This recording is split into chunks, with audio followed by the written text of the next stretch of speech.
Remessa necessária ou duplo grau de jurisdição obrigatório. Estamos aqui a desenhar o artigo 496 do nosso Código de Processo Civil. Meus amigos, aqui é o seguinte, tá?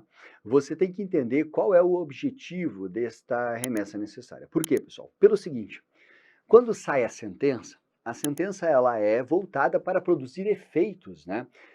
Para que depois que são esgotadas as vias recursais, ela produza seus efeitos de forma plena. Mas a sentença, antes mesmo de ela ser recorrida, ela já nasce produzindo efeitos. É isso. Certo? Pronto. Se houver recurso, né, tem alguns recursos que terão efeito suspensivo, que vão bloquear os efeitos da sentença, outros recursos que terão efeito meramente devolutivo, não vão bloquear os efeitos da sentença. Só que quando nós temos aqui condenações contra a Fazenda Pública, nós demandaremos remeter os autos à segunda instância para que produza efeitos. Por isso que, quando se fala em remessa necessária, você vai dizer o seguinte, que a remessa necessária nada mais é do que uma condição de eficácia da sentença.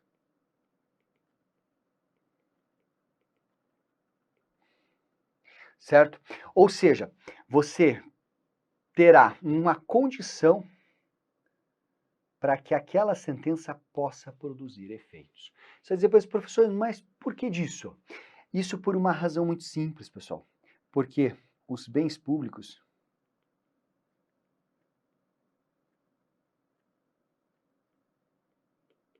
eles são indisponíveis.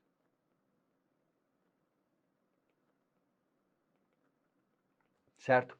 E aí há necessidade de se ter um cuidado maior no que diz respeito a decisões contrárias, né, à fazenda pública que possam tirar bens, possam reduzir o volume de bens que o poder público tem. Afinal de contas, são bens de toda a coletividade. E muitas vezes também essas ações, elas irão mexer com quantias de dinheiro muito grande. Tem licitações bilionárias, certo? Então, o que nós temos? Nós temos o seguinte, saiu a sentença, se a sentença é contrária à Fazenda, nós temos o corpo de procuradores que poderá ou não recorrer.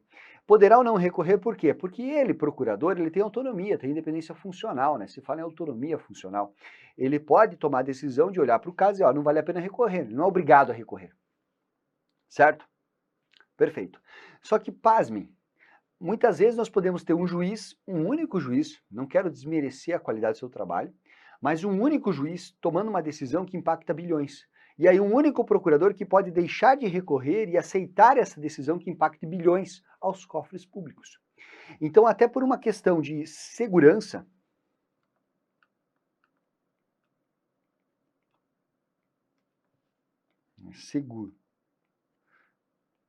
segurança, nós teremos este duplo grau de jurisdição de modo forçado ou obrigatório. E você só vai fazer com que essa decisão ela seja plenamente eficaz depois que ela for analisada pelo tribunal. Isso é remessa necessária. Claro, se houver recurso, não tem remessa. Mas se não houver recurso, haverá remessa. Importante dizer o seguinte, que a remessa necessária, então, ela se dará contra decisões ou em face de decisões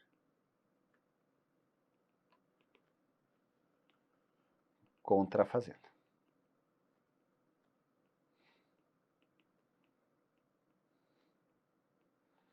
Aí você vai dizer, professor, tá, mas eu tenho uma dúvida. O que eu vou considerar aqui como fazenda pública, né? Vamos lá? Você vai considerar como fazenda pública, pessoal, o quê? Os órgãos da administração direta, né? A União, o Estado, o DF, e os municípios. Só que mais o quê, pessoal? Mais as suas autarquias e mais as fundações públicas. Certo? Ah, professor, Tá. E as empresas públicas e as sociedades de economia mistas? Não entram aqui. Por quê? Porque são entidades de direito privado. Então, quando você olha para uma Petrobras, por exemplo, é uma entidade de direito privado. Quando você olha para um Banco do Brasil, é uma entidade de direito privado. As decisões contra o Banco do Brasil, contra a Petrobras, elas não se submetem a essa condição de eficácia. Tá bom? Beleza. E aí, só para deixar bem completinho, então, eu não posso confundir remessa necessária com recurso, concorda? Tá bom. Não vou fazer isso. Tá. Aí eu pergunto para você, a remessa necessária, então, ocorrerá sempre em decisões contrárias à fazenda. Tá bom. Todas elas? Não. E é isso que cai em prova. Só que antes eu quero só deixar uma mensagem aqui. O CPC fala ali no parágrafo, no inciso 2º do artigo 496, que são decisões contrárias à fazenda, ou caso nós tenhamos o quê? A procedência dos embargos da execução fiscal. Mas entenda que você julgar procedente o embargo de execução fiscal é decidir contra a fazenda. Por quê? Porque a fazenda propõe ação de execução fiscal. E aí, se a parte contrária, que é o contribuinte, embarga e os embargos dele são providos, significa dizer que, no final das contas, isso gerou um prejuízo para a própria execução fiscal, foi uma decisão contra a fazenda. Beleza? Show? Não vou nem anotar. E aí, o que você vai estudar comigo para a gente fazer o fecho? Você vai estudar comigo o quê? As hipóteses em que não haverá remessa. Então, nós não haverá remessa. Tá? Você não fará a remessa necessária basicamente em 2 casos, ou em 2 situações.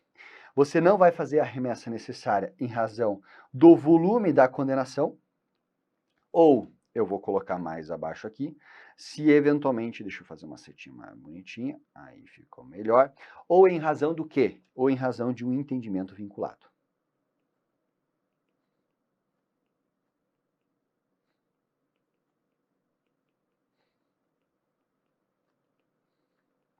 Tá, vamos lá.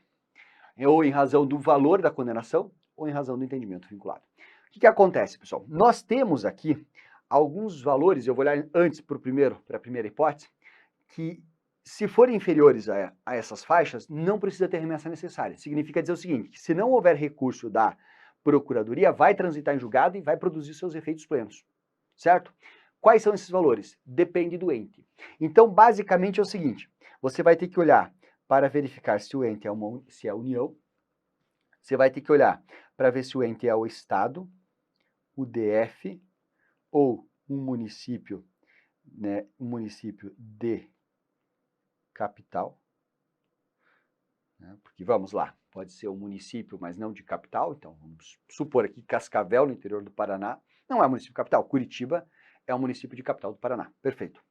E também, né, os municípios fora de capital. É um município que não é de capital. Perfeito?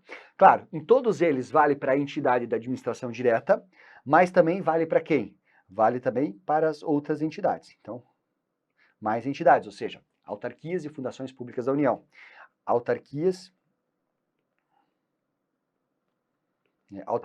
e fundações públicas do Estado, DF, municípios de capital. E autarquias e fundações públicas dos demais municípios que não são de capital. Dito isso, o que você tem que fazer? Você tem que colocar aqui o corte, tá? Então, deixa eu fazer o fecho da chave. Eu marco aqui para vocês as 3 bolinhas e agora a gente faz o corte. Aqui é até, ou melhor, vou usar a expressão da lei, inferior a 1.000 salários mínimos. Certo? Considere ali o salário mínimo em torno de R$ 1.500. Tem que ser uma condenação inferior a 1.500.000. Uma condenação inferior a 1.500.000, se não houver recurso, transita em julgado. Só vai haver a necessidade de remessa necessária se essa condenação for superior a esse montante. Tá? Aqui, pessoal, é inferior a 500 salários mínimos. E aqui tem que ser inferior a 100 salários mínimos. Certo? Beleza, pessoal? Ótimo. Então, tá aí para você. Aí o outro é entendimento vinculado. E aqui no entendimento vinculado, você tem que pensar o seguinte, você vai ter 2 situações. Ou por quê? Né? Ou porque a decisão ela está de acordo, ou porque a decisão ela está de acordo com um precedente obrigatório, então,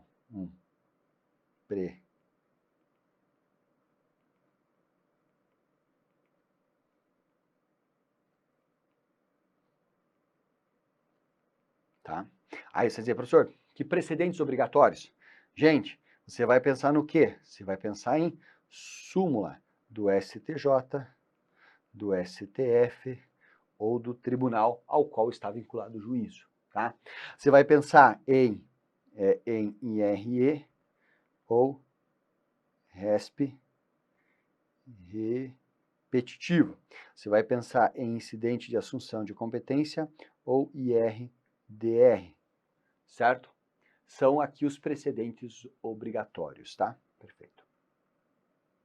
Ou ainda, pessoal, você vai ter o quê? Você vai ter um entendimento administrativo. Então, é comum alguns órgãos, né?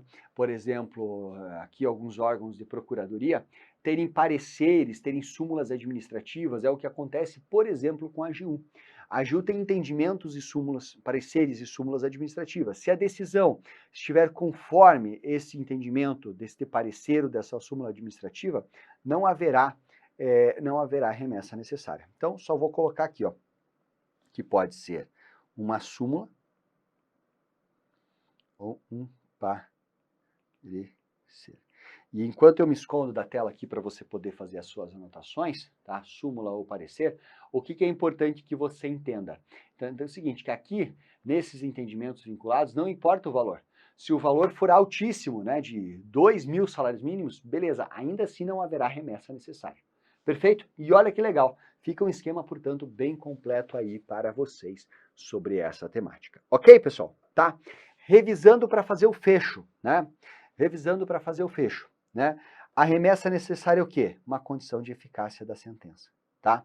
Ela se dá porque os bens públicos são indisponíveis, confere mais segurança, de modo que você vai ter um duplo grau de jurisdição obrigatório caso não haja recurso por parte da Procuradoria, certo? Sempre que envolver decisões contrárias à Fazenda Pública, que envolve o quê? União, Estados, DF, municípios, autarquias e fundações públicas respectivas, tá? Não é espécie de recurso, é condição e eficácia da sentença. Temos exceções? Temos, e essa tela resume as exceções, né? Quando, em razão do valor, 1.000 salários mínimos para a União, 500 salários mínimos para Estado, DF, município de capital, 100 salários mínimos para município que não é de capital e as suas respectivas entidades. Ou entendimento vinculado, seja por precedente obrigatório, súmula da STJ, do STF ou do Tribunal de Justiça, RE, RESP, repetitivos, IRDR ou IAC. Ou ainda, né, por súmula ou pareceres administrativos, então nesse caso, independentemente do valor, você não tem a remessa necessária. E com isso, eu encerro esse tema super importante, absolutamente cobrado em prova, e que se você curtiu, você vai se inscrever no canal, você vai deixar o seu joinha e vai compartilhar para os seus colegas. Muito obrigado, fiquem bem e até uma próxima. Tchau!